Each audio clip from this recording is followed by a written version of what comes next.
再嚟到呢個 Farmers Market 啦，同大家簡單咁逛一逛下先。I think I found it now. What I've been looking for. Isn't it beautiful? It's got my head all up in the clouds. I think I 老 found 實 it 講， now. 市集唔算好大，不過唔知點解每次嚟到都仲有一種特別嘅吸引力，令人忍唔住再嚟啊！呢一檔咖啡最吸引我，上次都冇留意到有 decaf。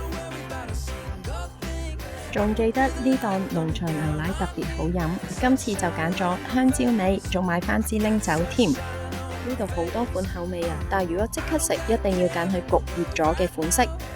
卡式 New York 係最好味，而呢一個豬包我就覺得一般啦。